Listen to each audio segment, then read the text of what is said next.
بسم اللہ الرحمن الرحیم۔ السلام علیکم ناظرین اکرام، آج کی ویڈیو میں ہم جس شخصیت کی زندگی کے بارے میں آپ کو بتانے جا رہے ہیں وہ اللہ تعالیٰ کے پیارے بندے ہیں۔ وہ نہ صرف اللہ کے رسول بلکہ تمام انسانیت کے آئیڈیل ہیں۔ آپ صلی اللہ علیہ وآلہ وسلم کی ذات تمام مسلمانوں کے لیے ہدایت کا سرچشمہ ہے۔ آپ صلی اللہ علیہ وآلہ وسلم وہ ہستی ہیں جن کا ہمسر اس دنیا میں کوئی بھی نہیں۔ ان کے جیسا آج تک نہ کوئی دنیا میں آیا ہے اور نہ ہی کوئی آ سکتا ہے۔ وہ جنہیں دیکھ کر بڑے بڑے کافر بھی مسلمان ہو گئے، وہ جنہوں نے تمام انسانیت کے لیے رہنمائی کی، اللہ کا پیغام تمام دنیا میں پہنچایا اور جن پر دین اسلام کا خاتمہ ہوا۔ تو ناظرین کرام، آج کی ویڈیو سے ہم سیرت نبوی صلی اللہ علیہ وآلہ وسلم کا آغاز کرنے جا رہے ہیں۔ ہم آپ کو نبی اکرم صلی اللہ علیہ وآلہ وسلم کی زندگی کے تمام پہلوؤں سے انشاءاللہ تعالی آگاہ کریں گے، لہٰذا نبی اکرم صلی اللہ علیہ وآلہ وسلم کی زندگی کی مکمل معلومات حاصل کرنے کے لیے ہماری تمام ویڈیوز کو ضرور دیکھیے گا۔ ویسے تو ناظرین، بے شک ہم اگر اپنی پوری زندگی بھی نبی اکرم صلی اللہ علیہ وآلہ وسلم کی تعریف بیان کریں تو نہ بیان کر سکیں، لیکن جتنی ہو سکی انشاءاللہ ہم نبی اکرم صلی اللہ علیہ وآلہ وسلم کے بارے میں آپ کو بتائیں گے، ان کی تعریف بیان کریں گے، تو آپ اس سیریز کو مکمل دیکھیے گا۔ تو چلیے دوستو، آغاز کرتے ہیں اپنی آج کی اس ویڈیو کا۔ اور ناظرین، اس ویڈیو میں ہم سب سے پہلے عرب اور کعبہ کی تاریخ کے بارے میں آپ کو بتائیں گے اور آپ کو بتائیں گے کہ اسلام سے پہلے عربوں کی جہالت کیا تھی۔ ناظرین اکرام، نبی اکرم صلی اللہ علیہ وآلہ وسلم کا سلسلہ نسب حضرت ابراہیم علیہ السلام سے ہے، تو اس ویڈیو میں ہم آپ کو حضرت ابراہیم علیہ السلام کے بارے میں بھی بتاتے چلیں۔ پھر آپ کو یہ بتائیں گے کہ کیسے بنو قزا کے سردار عمر بن لوی کی وجہ سے عرب میں بت پرستی کا آغاز ہوا، کیسے عرب شرک میں مبتلا ہو گئے اور کیسے عرب مختلف سنگین برائیوں میں پڑ گئے۔ پھر جب عرب برائیوں میں حد سے بڑھ گئے، جہالت کے اندھیرے چھا گئے، پھر اللہ نے ان کی ہدایت کے لیے نبی اکرم صلی اللہ علیہ وآلہ وسلم کو مبعوث فرمایا۔ نبی اکرم صلی اللہ علیہ وآلہ وسلم پوری انسانیت کے لیے اللہ کے آخری نبی ہیں، یعنی خاتم النبیین ہیں، اور آپ صلی اللہ علیہ وآلہ وسلم پر نازل ہونے والی کتاب قرآن مجید اللہ تعالیٰ کی آخری کتاب ہے۔ لہٰذا نبی اکرم صلی اللہ علیہ وآلہ وسلم کی پاکیزہ زندگی پوری انسانیت کے لیے قیامت تک واجب الاتباع اور ہدایت کا سرچشمہ اور ذریعہ نجات ہے۔ یقیناً نبی اکرم صلی اللہ علیہ وآلہ وسلم کی زندگی تمہارے لیے بہترین نمونہ ہے، لہٰذا رسول کریم صلی اللہ علیہ وآلہ وسلم کی سیرت مطہرہ کا مطالعہ ہر مسلمان کی زندگی کا لازمی حصہ ہے۔ سیرت نبوی مکمل طور پر بیان کرنا اس وقت تک ممکن نہیں جب تک اسلام سے پہلے اور بعد کے حالات کا مطالعہ نہ کیا جائے، ان کے بارے میں فرق نہ معلوم کر لیا جائے، ان کا تقابل نہ کیا جائے۔ اس لیے سب سے پہلے ہم اسلام سے پہلے عرب کی کیفیت آپ کو بتاتے ہیں۔ لفظ عرب کے لغوی معنی صحرا اور بے آب و گیاہ زمین کے ہیں۔ عہد قدیم سے یہ لفظ جزیرہ نما عرب اور اس میں بسنے والے لوگوں کے لیے بولا گیا ہے۔ عرب کے مغرب میں بحیرہ احمر اور جزیرہ نمائے سینا ہے، مشرق میں خلیج عرب اور جنوبی عراق کا ایک بڑا حصہ ہے۔ جنوب میں بحیرہ عرب ہے جو دراصل بحیرہ ہند کا پھیلاؤ ہے، شمال میں ملک شام اور کسی قدر شمالی عراق ہے۔ ان میں سے بعض سرحدوں کے بارے میں اختلاف بھی ہے۔ کل رقبے کا اندازہ 10 لاکھ سے 13 لاکھ مربع میل تک کیا گیا ہے۔ نسلی انداز سے معرفین نے عرب اقوام کی 3 قسمیں بیان کی ہیں۔ نمبر 1، عرب بائدہ، یعنی وہ قدیم عرب قبائل اور قومیں جو بالکل ناپید ہو گئیں اور ان کے متعلق ضروری معلومات بھی میسر نہیں، مثلاً عاد، سمود، جدیس، طلسم، املاک، امیم، جرہم اور جاسم وغیرہ۔ نمبر 2، عرب آربا، یعنی وہ عرب قبائل یا عرب بن یشجع بن قحطان کی نسل سے ہیں، انہیں قحطان عرب بھی کہا جاتا ہے۔ نمبر 3، عرب مستعربہ، یعنی وہ قبائل جو سیدنا اسماعیل علیہ السلام کی نسل سے ہیں، انہیں عدنانی عرب بھی کہا جاتا ہے۔ عربی یعنی قحطانی عرب کا اصل گہوارہ ملک یمن تھا، یعنی ان کے خاندان اور قبیلے مختلف شاخوں میں پھوٹے اور پھیلے اور بڑھے۔ ان میں سے 2 قبیلوں نے بہت شہرت حاصل کی، ایک حمیر جس کی مشہور شاخیں زید الجمہور، قضا اور سجاسک ہیں، دوسرا کہلان جن کی شاخیں ہمدان، انمار، طی، مدزج، کندہ، لخم، جزام، عزد، اوس، خزرج اور اولاد جفا ہیں، جنہوں نے آگے چل کر ملک شام کے اطراف میں بادشاہت قائم کی اور آل غسان کے نام سے مشہور ہوئے۔ عرب مستعربہ کے جد اعلیٰ سیدنا ابراہیم علیہ السلام اصلاً عراق کے ایک شہر کے باشندے تھے۔ یہ شہر دریائے فرات کے مغربی ساحل پر کوفہ کے قریب واقع تھا۔ اس کی کھدائی کے دوران میں جو چیزیں برآمد ہوئیں ان سے اس شہر کے بارے میں بہت سی معلومات ملی ہیں، اور سیدنا ابراہیم علیہ السلام کے خاندان کے بارے میں بعض تفصیلات معلوم ہوئی ہیں۔ نیز ملک کے دینی اور اجتماعی حالات بھی سامنے آئے۔ سیدنا ابراہیم علیہ السلام یہاں سے ہجرت کر کے شہر حران تشریف لے گئے تھے، اور پھر فلسطین جا کر اسے آپ نے دعوتی سرگرمیوں کا مرکز بنا لیا، اور دعوت و تبلیغ کے لیے یہیں سے اندرون بیرون ملک آتے جاتے رہتے تھے۔ ایک بار آپ مصر تشریف لے گئے، فرعون نے آپ کی بیوی سیدہ سارہ علیہ السلام کی کیفیت سنی تو بدنیت ہو گیا، انہیں بری نیت سے اپنے دربار میں بلایا، لیکن اللہ نے سیدہ سارہ علیہ السلام کی دعا کے نتیجے میں غیبی طور پر فرعون کی ایسی گرفت کی کہ وہ ہاتھ پاؤں مارنے لگا۔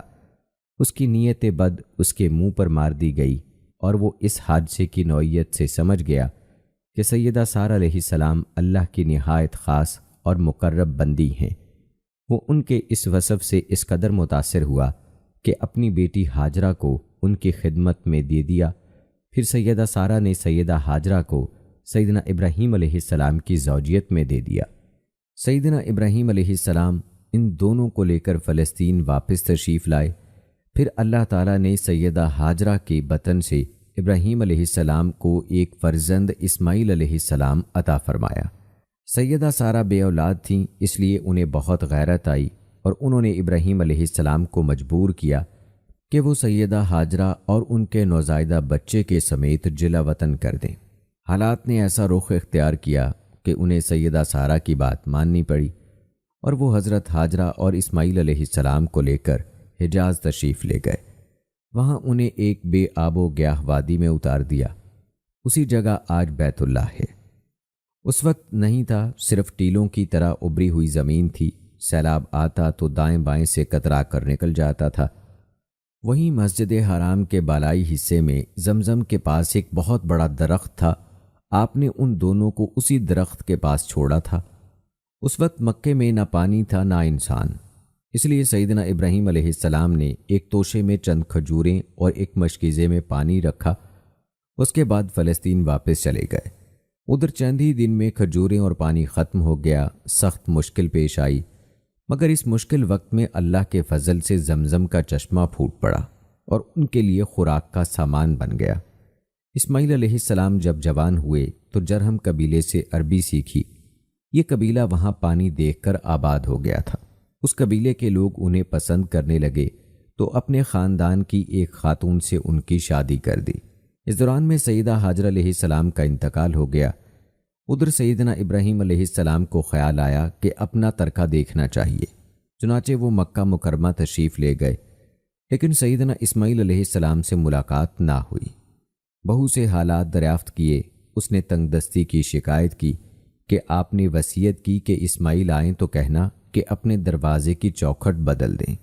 سیدنا اسماعیل علیہ السلام اس کا مطلب سمجھ گئے، انہوں نے بیوی کو طلاق دے دی اور ایک دوسری عورت سے شادی کر لی جو جرہم کے سردار مزاز بن عمر کی صاحبزادی تھی۔ ان کی دوسری شادی کے بعد ایک مرتبہ پھر سیدنا ابراہیم علیہ السلام مکے تشریف لے گئے، مگر اس مرتبہ پھر سیدنا اسماعیل علیہ السلام سے ملاقات نہ ہو سکی۔ بہو سے حال پوچھا تو اس نے اللہ کی حمد و ثنا بیان کی۔ آپ نے وصیت کی کہ اسماعیل علیہ السلام اپنے دروازے کی چوکھٹ برقرار رکھیں اور فلسطین واپس چلے گئے۔ اللہ تعالیٰ نے مزاز کی بیٹی سے اسماعیل علیہ السلام کو 12 بیٹے عطا فرمائے۔ ان 12 بیٹوں سے 12 قبیلے وجود میں آئے اور سب نے مکے میں ہی رہائش اختیار کی۔ ان کے حالات زمانے کی گرد میں دب کر رہ گئے، صرف نبایوت اور کیدار کی اولاد گمنامی سے محفوظ رہی۔ کیدار بن اسماعیل علیہ السلام کی نسل مکہ معظمہ میں ہی پھیلتی رہی، یہاں تک کہ عدنان اور ان کے بیٹے ماد کا زمانہ آ گیا۔ عدنانی عرب کا سلسلہ نسب صحیح طور پر یہاں تک ہی محفوظ ہے۔ عدنان نبی کریم صلی اللہ علیہ وآلہ وسلم کے سلسلہ نسب میں 21ویں پشت میں آتے ہیں۔ بہرحال ماد کے بیٹے نزار سے کئی خاندان وجود میں آئے۔ دراصل نزار کے 4 بیٹے تھے اور ہر بیٹا ایک بڑے قبیلے کی بنیاد ثابت ہوا۔ چاروں کے نام ہیں ابنا، مزر، ربیہ، ایاد۔ ان میں سے 2 کے قبیلوں کی شاخیں اور شاخوں کی شاخیں بہت زیادہ ہیں۔ چنانچہ ربیہ سے اسد بن ربیہ، غنزہ، عبد القیس، وائل، بکر، تغلب اور بنو حنیفہ وغیرہ وجود میں آئے۔ مزر کی اولاد 2 بڑے قبیلوں میں تقسیم ہوئی۔ نمبر 1 قیس اعلان بن مزر، نمبر 2 الیاس بن مزر۔ قیس اعلان سے بنو سلیم، بنو حوازن، بنو غطفان، غطفان سے ابس، زیبان اور اشجع وغیرہ وجود میں آئے۔ الیاس بن مزر سے مدرکہ، بنو اسد بن خزیمہ اور کنانہ بن خزیمہ کے قبائل وجود میں آئے۔ پھر کنانہ سے قریش کا قبیلہ وجود میں آیا۔ پھر قریش کی مختلف شاخوں میں تقسیم ہوئے۔ مشہور قریشی شاخوں کے نام جمحہ، سہم، عدی، مخصوم، تیم، زہرہ اور قصہ بن قلاب کے خاندان یعنی عبد الدار، اسد اور عبد مناف یہ تینوں قصہ کے بیٹے تھے۔ ان میں سے عبد مناف کے 4 بیٹے ہوئے جن سے 4 ذیلی قبیلے وجود میں آئے یعنی عبد الشمس، نوفل، مطلب اور ہاشم۔ انہی ہاشم کی نسل سے اللہ تعالیٰ نے ہمارے نبی محمد صلی اللہ علیہ وآلہ وسلم کا انتخاب فرمایا۔ ابن عباس کا بیان ہے کہ رسول اللہ صلی اللہ علیہ وآلہ وسلم نے فرمایا، اللہ تعالیٰ نے مخلوق پیدا فرمائی تو مجھے سب سے اچھے گروہ کے اندر رکھا، پھر قبائل کو چنا تو مجھے سب سے اچھے قبیلے کے اندر بنایا، پھر گھرانوں کو چنا تو مجھے سب سے اچھے گھرانے میں بنایا، لہٰذا میں اپنی ذات کے اعتبار سے بھی سب سے اچھا ہوں اور اپنے گھرانے کے اعتبار سے بھی سب سے بہتر ہوں۔ جس وقت جزیرہ عرب پر اسلام کا سورج طلوع ہوا، وہاں 2 قسم کے حکمران تھے، ایک تاج پوش بادشاہ جو حقیقت میں آزاد اور خود مختار نہیں تھے، اور دوسرے قبائلی سردار جنہیں اختیارات کے حساب سے وہی حیثیت حاصل تھی جو تاج پوش بادشاہوں کی تھی، لیکن ان کی اکثریت کو ایک امتیاز یہ حاصل تھا کہ وہ مکمل طور پر آزاد اور خود مختار تھے۔ اس وقت تاج پوش حکمران یہ تھے شاہان یمن، شاہان آل غسان یعنی شام، شاہان ہیرا یعنی عراق۔ باقی عرب حکمران تاج پوش نہ تھے۔ عرب عربہ میں سے قدیم ترین قوم سبا تھی، اور یعنی عراق سے جو کتبات برآمد ہوئے ان میں 2.5 سال قبل مسیح کی اس قوم کا ذکر ملتا ہے، لیکن اس کے عروج کا زمانہ 11 صدی قبل مسیح سے شروع ہوتا ہے۔ اس کی تاریخ کے اہم ادوار 650 قبل مسیح سے پہلے کا دور ہے۔ اس دور میں سبا کے بادشاہوں کا لقب مقرب سبا تھا۔ ان کا پایا تخت سروا تھا، جس کے کھنڈرات آج بھی مغرب کے مغرب میں 1 دن کے فاصلے پر پائے جاتے ہیں۔ یہ کھنڈرات قریبہ کے نام سے مشہور ہیں۔ اسی دور میں مغرب کے مشہور بند کی بنیاد رکھی گئی، جسے یمن کی تاریخ میں بہت اہمیت حاصل ہے۔ 115 قبل مسیح سے 650 قبل مسیح تک کا دور، اس دور میں سبا کے بادشاہوں نے مقرب کا لقب چھوڑ کر ملک یعنی بادشاہ کا لقب اختیار کر لیا اور سروا کی بجائے مغرب کو اپنا دارالسلطنت بنایا۔ اس شہر کے کھنڈرات آج بھی سنا سے 60 میل مشرق میں پائے جاتے ہیں۔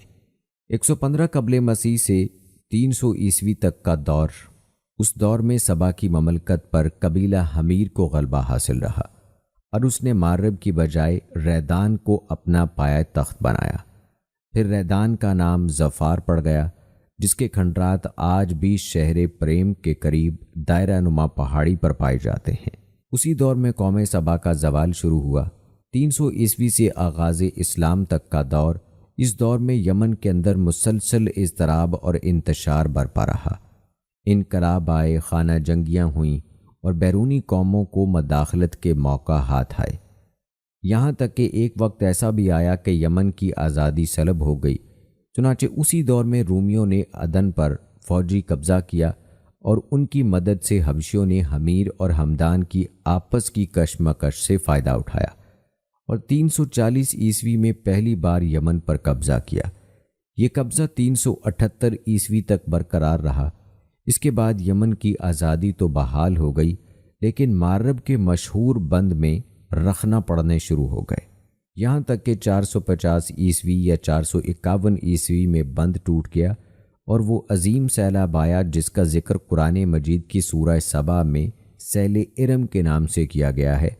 پھر 523 عیسوی میں ایک اور سنگین حادثہ پیش آیا، وہ یہ کہ یمن کے مشہور بادشاہ ذوالنواس نے نجران کے عیسائیوں پر ایک ہیبت ناک حملہ کیا، انہیں عیسائی مذہب چھوڑنے پر مجبور کرنے کی کوشش کی۔ جب وہ اس پر آمادہ نہ ہوئے تو ذوالنواس نے خندق کھدوا کر انہیں بھڑکتی ہوئی آگ میں جھونک دیا۔ قرآن مجید کی سورت بروج میں اسی واقعے کی طرف اشارہ کیا گیا ہے۔ اس واقعے کا نتیجہ یہ ہوا کہ عیسائیت انتقام لینے پر تل گئی۔ وہ پہلے ہی رومی بادشاہوں کی قیادت میں بلا وجہ عرب کی فتوحات کی تیاری کر چکے تھے، اپنے علاقوں کو وسیع کرنا چاہتے تھے۔ انہوں نے حبشیوں کو یمن پر حملے کی ترغیب دی، انہیں بحری بیڑا مہیا کیا۔ حبشیوں نے رومیوں کو شہ پا کر 525 عیسوی میں اریات کی قیادت میں 70,000 فوج سے یمن پر دوبارہ قبضہ کر لیا۔ قبضے کے بعد اریات نے شاہ حبش کی حیثیت سے یمن پر حکمرانی کی، لیکن پھر اس کی فوج کے ایک ماتحت کمانڈر ابرہا نے اسے قتل کر کے خود اقتدار پر قبضہ جما لیا اور شاہ حبش کو بھی راضی کر لیا کہ وہ اس قبضے کو تسلیم کر لیں۔ یہ وہی ابرہا ہے جس نے بعد میں خانہ کعبہ کو ڈھانے کی کوشش کی اور ایک لشکر جرار کے ساتھ چند ہاتھیوں کو بھی لشکر میں شامل کر لیا، جس کی وجہ سے یہ لشکر اصحاب الفیل کے نام سے مشہور ہوا۔ عراق اور اس کے نواحی علاقوں پر اہل فارس کی حکمرانی چلی آ رہی تھی، اسے پارس بھی کہا جاتا ہے۔ اس کا زمانہ 529 تا 557 قبل مسیح ہے۔ اس کے مقابلے میں کسی کو آنے کی جرت نہیں تھی، یہاں تک کہ 326 قبل مسیح میں سکندر نے دارالاول کو شکست دے کر فارسیوں کی طاقت توڑ دی، جس کے نتیجے میں ان کا ملک ٹکڑے ٹکڑے ہو گیا۔ یہ انتشار 223 عیسوی تک جاری رہا۔ پھر عدنانی لوگ اپنا وطن چھوڑ کر اس طرف آئے، انہوں نے لڑ بڑ جزیرہ فرات کے ایک حصے پر اپنا قبضہ جما لیا۔ ادھر 226 عیسوی میں جب اردشیر نے ساسانی حکومت کی داغ بیل ڈالی تو فارسیوں کی طاقت ایک مرتبہ پھر پلٹ آئی۔ شاہانہ ہیرا کے پاس فارسی فوج کی ایک یونٹ ہمیشہ رہا کرتی تھی جس سے باغیوں کی سرکوبی کا کام لیا جاتا تھا۔ یہ بات تو مشہور ہے کہ مکے میں آبادی کا آغاز سیدنا اسماعیل علیہ السلام سے ہوا۔ آپ نے 137 سال کی عمر پائی اور تاحیات مکے کے سربراہ اور بیت اللہ کے متولی رہے۔ آپ کے بعد آپ کے 2 صاحبزادگان نبایوت اور کیدار یکے بعد دیگرے مکے کے والی ہوئے۔ ان کے بعد ان کے نانا مزار بن جرہمی نے اقتدار اپنے ہاتھ میں لے لیا۔ اس طرح مکے کی سربراہی بنو جرہم کی طرف منتقل ہو گئی اور ایک مدت تک انہی کے ہاتھ میں رہی۔ سیدنا اسماعیل علیہ السلام کا زمانہ قریباً 2000 سال قبل مسیح ہے۔ اس حساب سے مکے میں قبیلہ جرہم کا وجود کوئی 2100 برس تک رہا اور ان کی حکمرانی قریباً 2000 برس تک رہی۔ بنو قزا نے مکہ پر قبضہ کرنے کے بعد بنو بکر کو شامل کیے بغیر تنہا اپنی حکمرانی قائم کی۔ البتہ 3 اہم اور امتیازی منصب مزرعی قبائل کے حصے میں آئے۔ نمبر 1، حاجیوں کو عرفات سے مزدلفہ لے جانا اور 13 ذی الحجہ کو منا سے واپسی کا پروانہ دینا۔ یہ حج کے سلسلے کا آخری دن ہے۔ یہ اعزاز الیاس بن مضر کے خاندان بنو غوث بن مرہ کو حاصل تھا۔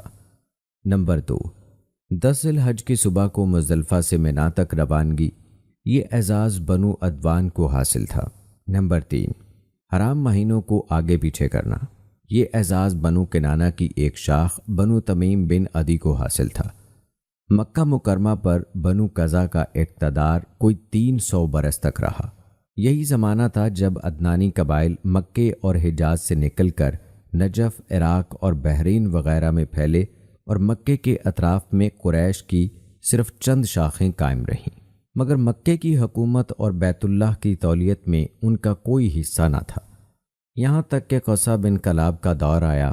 قصہ نے مکے کا بندوبست اس طرح سے کیا کہ قریش کو مکے کے اطراف سے بلا کر پورا شہر ان میں تقسیم کر دیا اور ہر خاندان کا ٹھکانہ مقرر کر دیا، البتہ مہینے آگے پیچھے کرنے والوں کو ان کے مناسب پر برقرار رکھا، کیونکہ قصہ یہ سمجھتا تھا کہ یہ ریت ہے، اس میں وہ رد و بدل کرنا درست نہیں۔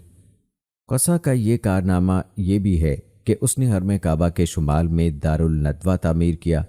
اس کا دروازہ مسجد کی طرف تھا۔ دارالندوہ دراصل قریش کی پارلیمنٹ تھی، جہاں تمام بڑے بڑے اور اہم معاملات کے فیصلے ہوتے تھے۔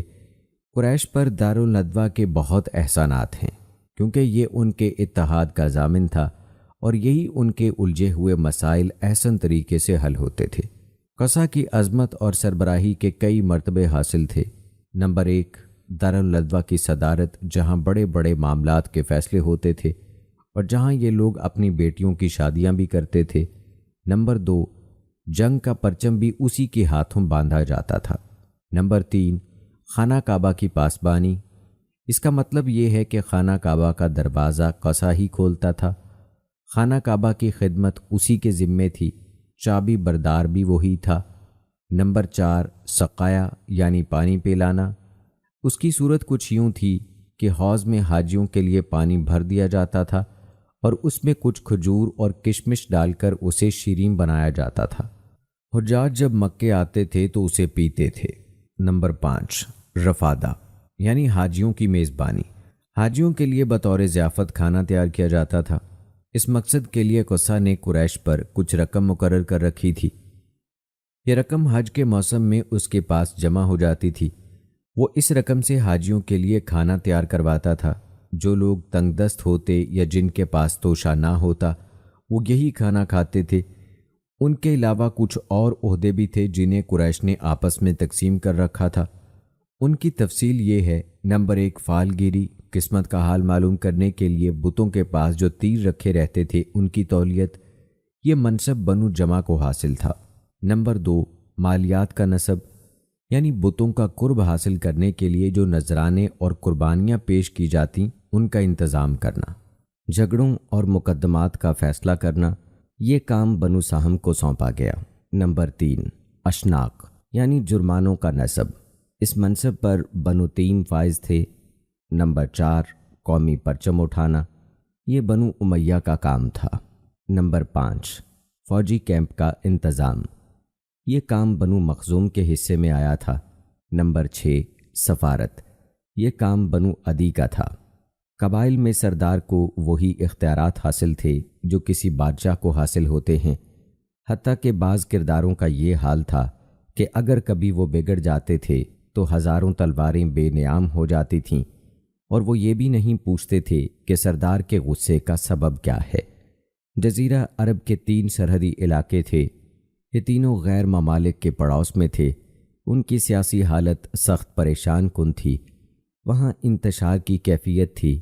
انسان ظالم تھا یا مظلوم، حاکم تھا یا محکوم، بس انہی 2 طبقوں میں بٹا ہوا تھا۔ تمام تر فوائد سربراہوں کو، خاص طور پر غیر ملکی سربراہوں کو حاصل تھے، اور سارا بوجھ غلاموں کے سر تھا۔ وہ طرح طرح کے ظلم و ستم برداشت کرتے تھے، زبان نہیں کھول سکتے تھے کیونکہ حکمرانی جبری تھی۔ انسانی حقوق نام کی کسی چیز کا دور دور تک کوئی نشان نہیں تھا۔ عرب کے عام باشندے اسماعیل علیہ السلام کی تبلیغ کے نتیجے میں دین ابراہیم کے پیروکار تھے، اس لیے صرف اللہ کی عبادت کرتے تھے اور توحید پر کاربند تھے۔ لیکن وقت گزرنے کے ساتھ ساتھ انہوں نے اللہ کے احکامات کو بھلا دیا، پھر بھی ان کے اندر توحید اور دین ابراہیم کے کچھ آثار باقی رہے، یہاں تک کہ بنو قزا کا سردار عمر بن رہی منظر عام پر آ گیا۔ اس کی نشو و نما نیکی، صدقہ، خیرات اور دینی باتوں میں دلچسپی کی بنیاد پر ہوئی تھی، اسی لیے لوگوں نے اسے محبت کی نگاہ سے دیکھا، اسے بڑا عالم اور اللہ کا ولی سمجھ کر اس کی پیروی کی۔ پھر اس شخص نے ملک شام کا سفر کیا۔ اس نے دیکھا وہاں بتوں کی پوجا ہو رہی تھی۔ اس نے سمجھا کہ یہ طریقہ بھی اچھا ہے اور برحق ہے، کیونکہ ملک شام پیغمبروں کی سرزمین تھی، آسمانی کتابیں وہاں نازل ہوئی تھیں۔ چنانچہ وہاں سے واپسی پر اپنے ساتھ حبل بت لے آیا اور اسے خانہ کعبہ کے اندر نصب کر دیا اور اہل مکہ کو خانہ کعبہ کے ساتھ شرک کی دعوت دی۔ اہل مکہ نے اس پر لبیک کہا۔ اس کے بعد بہت جلد اس میں حجاز کے باشندے بھی شامل ہو گئے، وہ بھی ان کے نقش قدم پر چل پڑے۔ اس طرح عرب میں بت پرستی کا آغاز ہوا۔ حبل کے علاوہ عرب کے قدیم ترین بتوں میں سے ایک منا تھا، جو کہ بحیرہ احمر کے ساحل پر نصب تھا۔ اس کے بعد حجاز کے ہر خطے میں بتوں کی بھرمار ہو گئی۔ کہا جاتا ہے کہ ایک جن عمر بن لوہی کے تابع تھا۔ اس نے بتایا کہ قوم نوح کے بعد جدہ میں دفن ہیں۔ اس اطلاع پر وہ جدہ گیا اور ان بتوں کو کھوج نکالا اور ان کو واپس لایا اور حج کے زمانے میں ان کو مختلف قبائل کے حوالے کیا۔ یہ قبائل ان بتوں کو اپنے اپنے علاقے میں لے گئے۔ اس طرح ہر قبیلے میں اور پھر ہر گھر میں ایک ایک بت ہو گیا۔ اسی پر بس نہیں کی گئی، اس کے بعد مشرکین مسجد حرام کو بھی بتوں سے بھر دیا۔ چنانچہ جب مکہ فتح ہوا تو بیت اللہ اور مسجد حرام اور ان کے ارد گرد 360 بت تھے، جن کو خود رسول اکرم صلی اللہ علیہ وآلہ وسلم نے اپنے دست مبارک سے توڑا۔ آپ صلی اللہ علیہ وآلہ وسلم ہر ایک بت کو چھڑی سے ٹھوکر مارتے اور وہ گر جاتا۔ پھر آپ صلی اللہ علیہ وآلہ وسلم نے حکم دیا، ان تمام بتوں کو مسجد حرام سے باہر نکال دو۔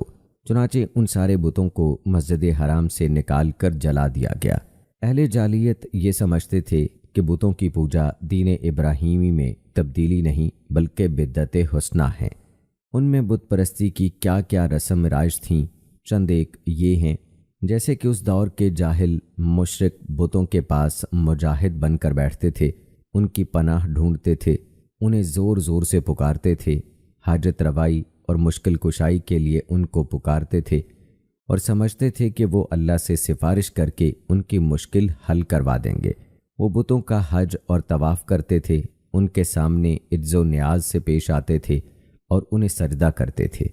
بتوں کے لیے نذرانے اور قربانیاں پیش کرتے تھے اور قربانی کے ان جانوروں کو کبھی بتوں کے آستانوں پر جا کر ذبح کرتے تھے اور کبھی کسی اور جگہ ذبح کر لیتے تھے، مگر بتوں کے نام پر ذبح کرتے تھے۔ ذبح کی ان دونوں صورتوں کا ذکر اللہ تعالیٰ نے قرآن مجید کی سورہ المائدہ کی آیت نمبر 33 میں کیا ہے، یعنی وہ جانور بھی حرام ہیں جو آستانوں پر ذبح کیے گئے ہوں۔ دوسری جگہ یعنی سورہ انعام کی آیت نمبر 121 میں فرماتے ہیں، یعنی اس جانور کا گوشت مت کھاؤ جس پر اللہ کا نام نہ لیا گیا ہو۔ بتوں کا قرب حاصل کرنے کا ایک طریقہ یہ بھی تھا کہ مشرکین اپنی سمجھ کے مطابق اپنے کھانے پینے کی چیزیں اور کھیتی کی پیداوار کا ایک حصہ بتوں کے لیے خاص کرتے تھے۔ اس سلسلے میں ان کا دلچسپ رواج یہ تھا کہ وہ اللہ کے لیے بھی اپنے جانوروں اور کھیتی کا ایک حصہ خاص کرتے تھے، پھر مختلف اسباب کی بنا پر اللہ کا حصہ تو بتوں کی طرف منتقل کر سکتے تھے، لیکن بتوں کا حصہ کسی بھی حال میں اللہ کی طرف منتقل نہیں کر سکتے تھے۔ اس بری عادت کا تذکرہ بھی اللہ تعالیٰ نے سورہ انعام کی آیت نمبر 136 میں کیا ہے۔ اللہ نے جو کھیتی اور چوپائے پیدا کیے ہیں اس کا ایک حصہ انہوں نے اللہ کے لیے مقرر کیا اور خود کہتے ہیں کہ یہ اللہ کے لیے ہے اور یہ ہمارے شرکاء کے لیے ہے، تو جو ان کے شرکاء کے لیے ہوتا ہے وہ تو اللہ کے لیے نہیں پہنچتا، مگر جو اللہ کے لیے ہوتا ہے وہ ان کے شرکاء کے لیے پہنچ جاتا ہے۔ کتنا برا ہے یہ فیصلہ جو یہ لوگ کرتے ہیں۔ ناظرین، بتوں کا قرب حاصل کرنے کا ایک طریقہ ان میں یہ بھی تھا کہ وہ مشرکین چوپایوں اور کھیتی میں مختلف قسم کی نظریں باندھتے تھے۔ اللہ تعالیٰ سورہ انعام کی آیت نمبر 138 میں فرماتے ہیں، ان مشرکین نے اپنے خیال پر یہ بھی کیا کہ یہ چوپائے اور کھیتیاں مکروہ ہیں، انہیں وہی کھا سکتا ہے جنہیں ہم چاہیں، اور وہ یہ چوپ آئے ہیں جن کی پیٹھ حرام کی گئی ہے، یعنی ان پر نہ سواری کی جا سکتی ہے اور نہ سامان لادا جا سکتا ہے، اور کچھ پائے ایسے ہیں جن پر یہ لوگ اللہ پر افترا کرتے ہوئے اللہ کا نام نہیں لیتے۔ یہ تھے ان کے عقائد۔ انہی جانوروں میں بحیرہ، سائبہ اور حام تھے۔ سیرت نگار ابن اسحاق کہتے ہیں کہ بحیرہ سائبہ کی بچی کو کہا جاتا ہے اور صاحبہ اس اونٹنی کو کہا جاتا ہے جس سے یہ در پہ مادہ بچے پیدا ہوں، درمیان میں کوئی نر نہ ہو، ایسی اونٹنی کو آزاد چھوڑ دیا جاتا تھا، اس پر سواری نہیں کی جاتی تھی، اس کے بال بھی نہیں کاٹے جاتے تھے، اور مہمان کے سوا اس کا دودھ کوئی بھی نہیں پی سکتا تھا۔ اس کے بعد وہ اپنی جو مادہ بچی جنتی، اس کا کان چیر دیا جاتا اور اسے بھی اس کی ماں کے ساتھ آزاد چھوڑ دیا جاتا، اس پر سواری بھی نہیں کی جاتی، اس کے بال نہ کاٹے جاتے، اور مہمان کے سوا کوئی اس کا دودھ نہیں پیتا، اس کو بحیرہ کہتے ہیں۔ اور صاحبہ اس کی ماں ہے۔ ہم اس اونٹ کو کہتے تھے جس کی اونٹنی سے پے در پے مادہ بچے پیدا ہوتے، درمیان میں کوئی نر نہ ہوتا، ایسے سے اونٹ کی پیٹھ محفوظ کر دی جاتی، نہ اس پر سواری کی جاتی اور نہ اس کے بال کاٹے جاتے، بلکہ اس کو اونٹوں کے ریوڑ میں چھوڑ دیا جاتا، اس کے سوا اس سے کوئی اور فائدہ نہ اٹھایا جاتا۔ عرب اپنے بتوں کے ساتھ یہ اس عقیدے سے کرتے تھے کہ یہ بت انہیں اللہ کے قریب کر دیں گے اور اللہ کے حضور ان کی سفارش کر دیں گے۔ چنانچہ مشرکین جو کہتے تھے، اللہ تعالیٰ نے قرآن مجید میں سورہ زمر کی آیت نمبر 3 میں اس کا اس طرح تذکرہ کیا ہے، ہم ان کی عبادت صرف اس لیے کر رہے ہیں کہ وہ ہمیں اللہ کے قریب کر دیں۔ اسی طرح قرآن مجید کی سورہ یونس کی آیت 18 میں یہ الفاظ آئے ہیں، یہ مشرکین اللہ کے سوا ان کی عبادت کرتے ہیں جو انہیں نفع نہ پہنچا سکے نہ نقصان، اور کہتے ہیں کہ یہ اللہ کے پاس ہمارے سفارشی ہیں۔ مشرکین عرب کاہنوں اور نجومیوں کی خبروں پر بھی ایمان رکھتے تھے۔ کاہن اسے کہتے ہیں جو آنے والے واقعات کی پیشگوئی کرے اور جو چھپے ہوئے رازوں کو جاننے کا دعویٰ کرے۔ نجومی اسے کہتے ہیں جو ستاروں پر غور کر کے ان کی رفتار اور اوقات کا حساب لگا کر پتہ لگاتا ہے کہ دنیا میں آئندہ کیا حالات اور واقعات پیش آئیں گے۔ ان نجومیوں کی خبروں پر ایمان لانا دراصل ستاروں پر ایمان لانا ہے۔ مشرکین میں بدشگونی کا بھی رواج تھا۔ اس کی صورت یہ تھی کہ مشرکین کسی چڑیا یا ہرن کے پاس جا کر اسے بھگاتے تھے، اگر وہ دائیں طرف بھاگتا تو اسے اچھا شگون سمجھتے تھے، کامیابی کی علامت خیال کرتے تھے اور اپنا کام کر لیتے تھے، اگر وہ بائیں طرف بھاگتا تو اسے نحوست خیال کر کے اپنے کام سے باز رہتے۔ اسی طرح کوئی چڑیا یا جانور رستہ کاٹ دیتا تو اسے منحوس خیال کرتے۔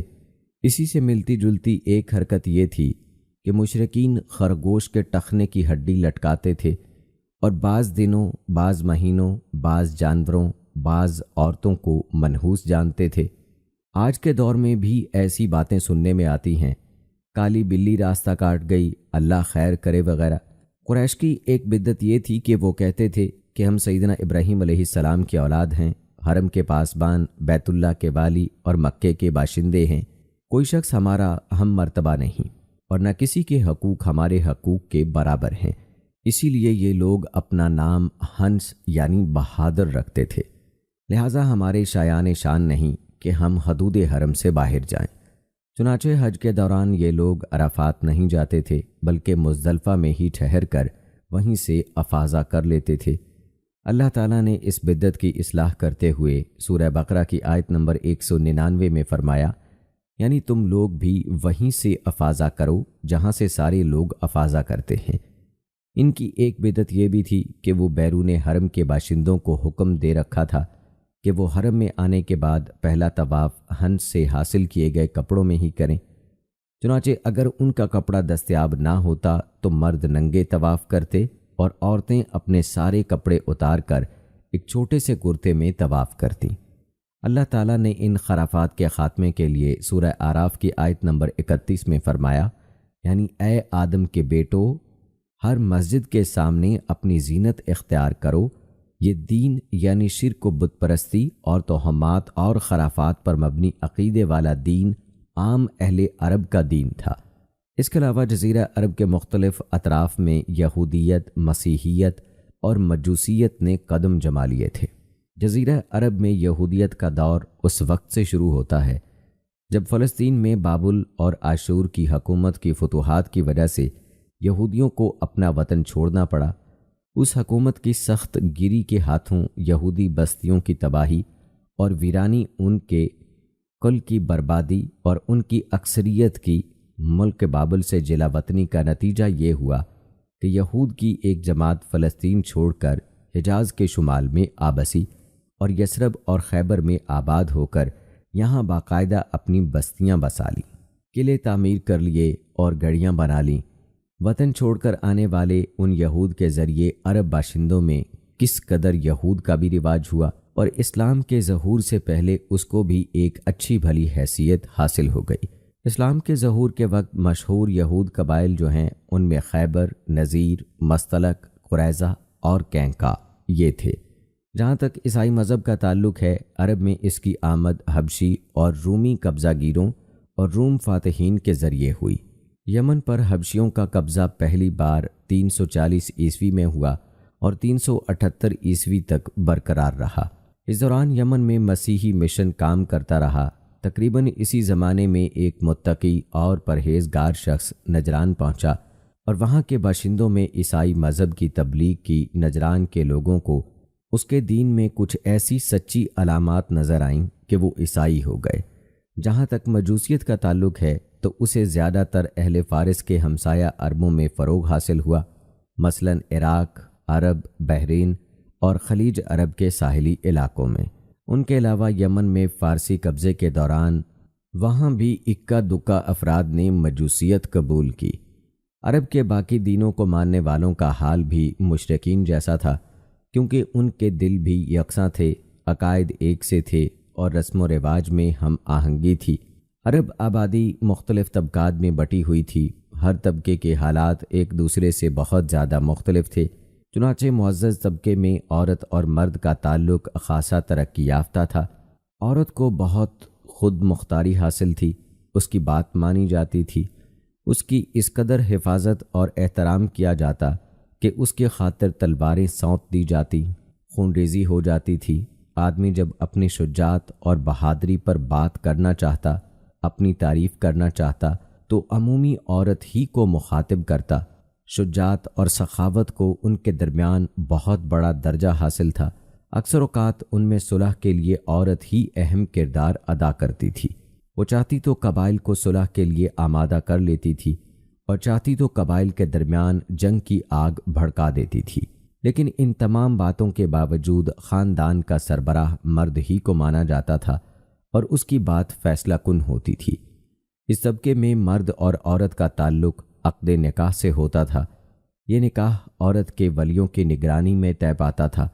عورت کو ان کے ولایت کے بغیر نکاح کا حق حاصل نہیں تھا۔ ایک طرف طبق آئے اجراح یعنی معزز لوگوں کا یہ حال تھا، تو دوسری طرف دوسرے طبقوں میں مرد عورت کے اختلاع کی اور بھی کئی صورتیں، جنہیں بدکاری و بے حیائی، فحاشی اور زناکاری کے علاوہ کوئی نام نہیں دیا جا سکتا۔ زمانہ جاہلیت میں کسی حد کے بغیر متعدد بیویاں رکھنا ایک عام بات تھی۔ لوگ دو سگی بہنوں کو بھی بیک وقت اپنے نکاح میں رکھ لیتے تھے۔ باپ کی بیوی کو طلاق دینے کے بعد یا اس کے فوت ہونے پر بیٹا اپنی سوتیلی ماں سے بھی نکاح کر لیتا تھا۔ طلاق کا اختیار مرد کو حاصل تھا اور اس کی کوئی بھی حد مقرر نہیں تھی۔ زناکاری تمام طبقات میں عروج پر تھی۔ البتہ کچھ مرد اور کچھ عورتیں ایسے ضرور تھے جنہیں اپنی بڑائی کا احساس گندگی کے کیچڑ میں لت پت ہونے سے باز رکھتا۔ پھر آزاد عورتوں کا حال لونڈیوں کی نسبت اچھا تھا۔ اصل مصیبت لونڈیاں ہی تھیں۔ ایسا لگتا ہے ان جاہلوں کی اکثریت اس برائی کی طرف متوجہ ہونے میں کوئی آر محسوس نہیں کرتی تھی۔ جاہلیت میں باپ بیٹے کا تعلق بھی مختلف نوعیت کا تھا۔ کچھ تو ایسے تھے جو کہتے تھے کہ ہماری اولاد ہمارے کلیجے ہیں جو روئے زمین پر چلتے پھرتے ہیں، جبکہ کچھ لوگ ایسے بھی تھے جو لڑکیوں کو رسوائی کے خوف سے زندہ دفن کر دیتے تھے اور بچوں کو فقر و فاقے کے ڈر سے مار ڈالتے تھے۔ تاہم یہ کہنا مشکل ہے کہ یہ سنگدلی بڑے پیمانے پر رائج تھی۔ خرافات کا دور دورہ تھا، لوگ جانوروں جیسی زندگی گزار رہے تھے۔ عورت بیچی اور خریدی جاتی تھی، بعض اوقات اس سے مٹی اور پتھر جیسا سلوک کیا جاتا تھا۔ قوم کے باہمی تعلقات کمزور بلکہ ٹوٹے ہوئے تھے۔ رہ گئی حکومتیں تو ان کو صرف اپنا خزانہ بھرنے سے ہی فرصت نہیں تھی یا مخالفوں پر فوج کشی کرنے کی فکر تھی۔ اقتصادی حالت بھی خراب تھی، صرف تجارت ہی ان کے نزدیک ضروریات زندگی حاصل کرنے کا سب سے اہم ذریعہ تھی، اور تجارت کے لیے امن و سلامتی کی فضا کا ہونا ضروری، ورنہ تجارتی آمد و رفت نہیں ہو سکتی، جبکہ ان کا حال یہ تھا کہ سوائے حرمت والے مہینوں کے امن اور سلامتی کا کوئی نام و نشان نہ تھا۔ یہی وجہ ہے کہ صرف حرمت والے مہینوں میں عرب کے مشہور بازار لگتے تھے۔ جہاں تک صنعتوں کا معاملہ ہے تو عرب اس میدان میں ساری دنیا سے پیچھے تھے۔ کپڑے کی بنائی اور چمڑے کی رنگائی وغیرہ کی شکل میں جو چند صنعتیں بھی پائی جاتی تھیں وہ یمن، ہرا اور شام سے ملے ہوئے علاقوں میں تھیں۔ البتہ اندرون عرب میں غلہ بانی اور کھیتی باڑی کا کسی قدر رواج تھا۔ ساری عرب عورتیں سوت کاٹتی تھیں، لیکن مشکل یہ تھی کہ سارا مال و متاع ہمیشہ لڑائیوں کی زد میں رہتا تھا، غربت عام تھی، لوگ ضروری لباس تک سے محروم۔ یہ بات تو مشہور ہے کہ عہد جاہلیت میں کمینی اور رذیل عادات پائی جاتی تھیں، عقل کے خلاف باتوں کی بھرمار تھی، تاہم ان میں کچھ پسندیدہ اخلاق بھی تھے۔ ان اصلاحات کو دیکھ کر انسان دنگ رہ جاتا تھا۔ جیسا کہ ان کی ایک خوبی یہ تھی کہ وہ ایک دوسرے سے آگے نکل جانے کی کوشش میں لگے رہتے تھے، اور اس پر فخر کرنے کا عالم یہ تھا کہ عرب کے آدھے اشعار اسی کی نظر ہو جاتے تھے۔ اس وصف کی بنیاد پر کوئی اپنی تعریف کرتا تھا تو کوئی دوسروں کی۔ حالت یہ تھی کہ سخت سردی اور بھوک کی حالت میں بھی کوئی مہمان آ جاتا اور میزبان کے پاس اپنی سواری والی اونٹنی کے سوا کچھ نہ ہوتا، اور کنبے کی ضرورت پوری کرنے کا ذریعہ بھی وہی سواری ہوتی، تو وہ مہمان کے لیے ذبح کر دیتا۔ وہ جوا کھیلتے تھے، ان کا خیال تھا کہ یہ بھی سخاوت کی ایک قسم ہے، کیونکہ انہیں جو نفع حاصل ہوتا یا نفع حاصل کرنے والوں سے جو کچھ زائد بچ رہتا اس کو وہ مسکینوں کو دے دیتے تھے۔ اس لیے قرآن پاک نے شراب اور جوئے کے نفع کا سرے سے ہی ذکر نہیں، بلکہ سورہ بقرہ کی آیت نمبر 219 میں فرمایا، ان دونوں کا گناہ ان کے نفع سے بڑھ کر ہے۔ اسی طرح ایفائے عہد یعنی وعدے کا پورا کرنا دور جاہلیت میں اخلاقی تقاضوں سے ہے۔ وعدے کو پورا کرنا ان کے نزدیک دین کی حیثیت تھی، جس سے وہ ہر حال میں چمٹے رہتے تھے، اور اس راستے میں اپنی اولاد کا خون اور اپنے گھر بار کی تباہی بھی یہ سمجھتے تھے۔ خودداری اور عزت نفس اس پر قائم رہنا اور ظلم و جبر برداشت نہ کرنا بھی اہل جاہلیت کے اوصاف میں سے تھا۔ اس کا نتیجہ یہ تھا کہ ان کی شجاعت اور غیرت حد سے بڑھی ہوئی تھی۔ وہ فوراً بھڑک اٹھتے تھے اور چھوٹی سے چھوٹی توہین آمیز بات پر تلوار اور نیزہ اٹھا لیتے تھے، اور نہایت خون ریز جنگ چھڑ جاتی اور انہیں اس جنگ میں اپنی جان کی قطعاً پرواہ نہ رہتی تھی۔ عزائم کی تکمیل اہل جاہلیت میں ایک خاص بات یہ بھی تھی کہ وہ جب کسی کام کو فخر کا ذریعہ سمجھ کر انجام دینے پر تل جاتے تو پھر کوئی رکاوٹ انہیں روک نہیں سکتی تھی۔ وہ اپنی جان پر کھیل کر اس کام کو انجام دے ڈالتے تھے۔ سنجیدگی اور بردباری یہ خوبی بھی ان کے قریب قابل فخر تھی، کیونکہ ان کے شجاعت حد سے بڑھ کر تھی۔ نمبر 6، سادگی یعنی رہن سہن کی الجھنوں اور داؤ پیچ سے ناواقف تھے۔ اس کا نتیجہ یہ تھا کہ ان میں سچائی اور امانت داری پائی جاتی تھی، دھوکہ دہی اور بد عہدی سے دور تھے۔ غالب ان کے اخلاق میں ایفائے عہد اور عزم کی پختگی کی سب سے زیادہ نفع مند تھی، کیونکہ اس زبردست قوت اور پختہ ارادے کے بغیر شر و فساد کا اختتام اور نظام عدل کا قیام ممکن نہیں تھا۔ ہمارے رسول مقبول صلی اللہ علیہ وآلہ وسلم کی ولادت باسعادت موسم بہار میں پیر کے دن صبح صادق کے بعد اور طلوع آفتاب سے پہلے 9 ربیع الاول سن عام الفیل 20 یا 22 اپریل 571 عیسوی کو مکہ مکرمہ میں ہوئی۔ پیر کا دن آپ صلی اللہ علیہ وآلہ وسلم کی مبارک زندگی میں بڑی اہمیت کا حامل ہے۔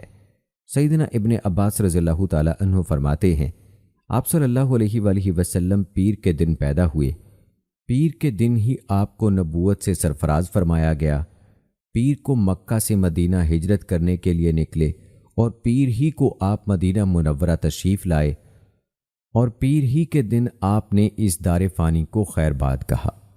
آپ صلی اللہ علیہ وآلہ وسلم کے پیدا ہوتے ہی آپ کے دادا عبد المطلب آپ کو گود میں اٹھا کر خانہ کعبہ میں لے گئے، آپ کے لیے دعا کی اور محمد نام رکھا۔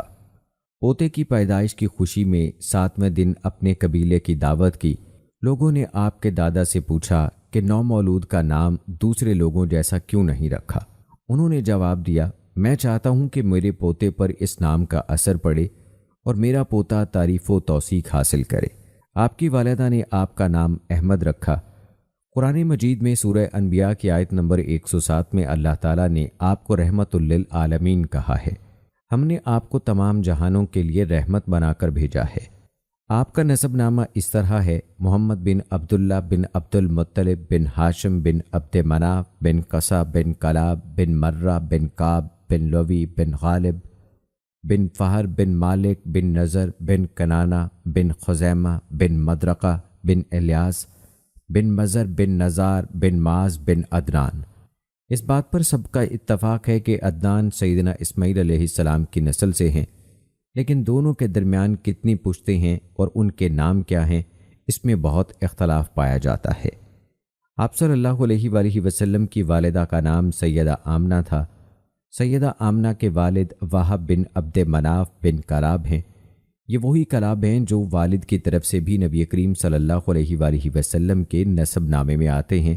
ان کا اصل نام عروہ تھا، لیکن کتوں کے ذریعے سے بکثرت شکار کھیلا کرتے تھے، اسی لیے کلاب کے نام سے مشہور ہو گئے۔ عربی میں کلاب کتوں کو کہتے ہیں۔ آپ حضرت اسماعیل علیہ السلام کی اولاد میں سے ہیں۔ اسماعیل علیہ السلام کی خاطر جب اللہ تعالیٰ نے زمزم کا کنواں جاری کیا تو قبائل جرہم اور قیاد کے خانہ بدوش عرب سیدہ ہاجرہ کی اجازت سے وہاں آ کر رہائش پذیر ہوئے۔ کعبے کے متولی اسماعیل علیہ السلام اور ان کی اولاد رہی۔ ایک عرصے کے بعد بنو جرہم اور سیدنا اسماعیل علیہ السلام کی اولاد میں کعبے کی تولیت کے سلسلے میں جھگڑا ہوا تو کعبے کی خدمت اور تولیت اولاد اسماعیل اور بنو جرہم میں تقسیم ہو گئی، اور جب بنو خزاع نے لڑ کر مکے پر قبضہ کیا تو ایک مدت تک کعبے کی تولیت بھی ان کے پاس رہی، لیکن بنو اسماعیل بہرحال مکے ہی میں رہے۔ ان کے ایک فرد کلاب نے شمالی عرب میں قبیلہ خزاع میں شادی کی، اسی سے قصہ پیدا ہوئے۔ وہ جوان ہو کر اپنے قبیلے میں واپس آ گئے۔ خسر کی وفات کے بعد قصہ نے اپنے نونہال کی مدد سے بنو خزاع کو مجبور کیا کہ وہ شہر چھوڑ کر مضافات میں جا بسا۔ بنو خزاع کے سردار نے کعبے کے قیمتی چڑھاؤں کو زمزم کے کنویں میں ڈال کر اس کو پاٹ دیا اور کنواں غائب ہو گیا۔ پھر قصہ کو بہت بڑا اقتدار حاصل ہوا، اس کی اولاد پھلی پھولی اور اسے قوم کا بہت بڑا سردار تسلیم کیا گیا۔ قصہ نے مکے میں ایک شہری مملکت کا آغاز کیا، وہاں دارالندوہ یعنی پارلیمنٹس اور ٹیکس کے نئے محکمے قائم کیے، لیکن وفات کے وقت حکومت اپنے بچوں میں تقسیم کر دی۔ کسی کو کعبے کی رکھوالی سونپی، کسی کو چابی دی، کسی کو فوج کی قیادت تو کسی کو ٹیکس کا حساب کتاب سونپا۔ بعد کی نسلوں میں انتظامات کی مزید تقسیم در تقسیم ہوئی۔ آغاز اسلام کے وقت وہاں 10 سرداروں کی ایک مجلس کار فرما نظر آتی تھی۔ قصہ کے 4 بیٹے تھے، ان میں عبد مناف بڑے نامور اور صاحب عزت ہوئے۔ عبد مناف کے بھی 4 بیٹے تھے، ان میں ہاشم شہرت میں سبقت لے گئے۔ ہاشم آپ صلی اللہ علیہ وآلہ وسلم کے پردادا تھے۔ بہت دولت مند ہونے کے ساتھ ساتھ سخاوت، مروت اور احسان میں بھی بے مثال تھے۔ ہاشم کہلانے کی وجہ یہ تھی کہ ان کے عہد میں ایک مرتبہ مکہ مکرمہ میں قحط پڑ گیا۔ یہ فلسطین گئے اور اونٹوں پر آٹے کی بہت سی بوریاں لاد لائے۔ بہت سے اونٹ ذبح کیے، ان کا شوربہ تیار کیا، روٹیاں پکوائیں۔ ان روٹیوں کو شوربے میں بھگو بھگو کر اہل شہر کو کھلاتے رہے۔ عرب اس کھانے کو حشیم اور سریت کہتے ہیں۔ یہ سلسلہ ایک مدت تک جاری رہا، اس وجہ سے ان کا نام ہاشم پڑ گیا۔ وہ حاجیوں کی خدمت اور مہمان نوازی میں بھی بڑھ چڑھ کر حصہ لیتے تھے۔ اسی سخاوت اور فیاضی سے ہاشم کا نام پورے عرب میں مشہور ہو گیا۔ ذاتی اثر و رسوخ اور وجاہت کی وجہ سے ان کے دوسرے ممالک کے اقتداروں میں بھی رسائی تھی۔ انہوں نے ہی قریش میں سب سے پہلے یہ دستور جاری کیا کہ سال میں 2 مرتبہ تجارتی قافلے روانہ ہوا کریں، موسم گرما میں شام کی طرف اور موسم سرما میں یمن کی طرف۔ چنانچہ اسی دستور کے مطابق دونوں موسموں میں قافلے روانہ ہوتے تھے۔ سورہ القریش میں اللہ تعالیٰ نے قریش کو یہی انعام یاد دلایا ہے۔ کیونکہ قریش اللہ کی رحمت سے موسم سرما اور گرما کے عادی ہو گئے۔ ان کی سمجھ میں یہ بات آ گئی کہ اس نعمت کے شکریے میں اللہ کی عبادت کرنا چاہیے جو اس گھر کا مالک ہے، اور اس نے انہیں بھوک میں کھانا دیا اور خوف سے امن بخشا۔ نجاشی ہاشم کی بے حد خاطر مدارت کرتا اور تحفے تحائف بھی پیش کرتا۔ قیصر روم بھی ان سے بہت مہربانی سے پیش آتا تھا۔ ہاشم نے یمن اور روم کی حکومت سے قریش کے تجارت کے قافلے کی حفاظت کا حکم حاصل کیا، اور یہ ان کے اعلیٰ تدبر کا نتیجہ تھا کہ تمام راستے قریش کے تجارتی قافلے کے لیے مبحوث ہو گئے۔ اس طرح مکہ مکرمہ بین الاقوامی تجارت کا مرکز بن گیا۔ اس سے خانہ کعبہ کی زیارت اور فریضہ حج عام ہو گئے، اور مکی زبان بھی ملک کے چاروں طرف سمجھی جانے لگی۔ ان قریشی قافلوں اور سالانہ میلوں کی وجہ سے جزیرہ نما عرب میں ایک معاشی مرکز پیدا ہو گیا۔ ان سالانہ میلوں میں قریش کو سرمایہ دارانہ تجارت اور قافلوں کی حفاظت کے سلسلے میں بہت اہمیت حاصل تھی۔ اسی طرح مکہ مکرمہ تجارتی مرکز بنا، جس نے سیاسی مرکزیت کا راستہ کھولا جو اسلام کا کارنامہ بننے والا تھا۔ 197 عیسوی کے چند ماہ بعد ہاشم کی بیوی سلمہ بنت عمر کے ہاں مدینہ منورہ میں شیبہ یعنی عبد المطلب پیدا ہوئے۔ بچے کے سر میں کچھ بال سفید تھے، اس لیے ان کا نام شیبہ رکھا گیا۔ شیبہ کا مطلب ہے بوڑھا۔ ہاشم کی وفات کے بعد ذمہ داریاں ان کے بھائی مطلب نے سنبھالی تھیں، گویا مطلب شیبہ کا چچا تھا۔ اس کی وفات کے بعد شیبہ نے رفادہ سقایا کی ذمہ داریاں خوبی سے سنبھالی۔ انہوں نے حبشہ اور یمن کے درباروں میں اپنی قوم کی نمائندگی بھی کی۔ ان کی ملکیت میں ایک قدرتی چشمہ بھی تھا۔ ایک خواب میں انہیں ایک اشارہ ملا کہ فلاں جگہ کھود کر غائب شدہ زمزم کا کنواں برآمد کریں۔ کھودتے وقت اس سے انہیں دفن شدہ خزانہ بھی ملا جو کعبے کے چڑھاؤں پر مشتمل تھا۔ تو ناظرین کرام، یہ تھی ہماری آج کی ویڈیو، جس میں ہم نے آپ کو تفصیل کے ساتھ بتایا کہ اسلام سے پہلے عربوں کی جہالت میں کیا کچھ شامل تھا۔ امید ہے کہ ہماری آج کی یہ ویڈیو آپ کو پسند آئی ہوگی۔ ہماری آج کی اس ویڈیو کے متعلق اپنی رائے کا اظہار کمنٹ باکس میں لازمی کیجیے گا۔ ملتے ہیں اگلی ویڈیو میں، تب تک کے لیے مجھے اجازت دیں۔ فی امان اللہ۔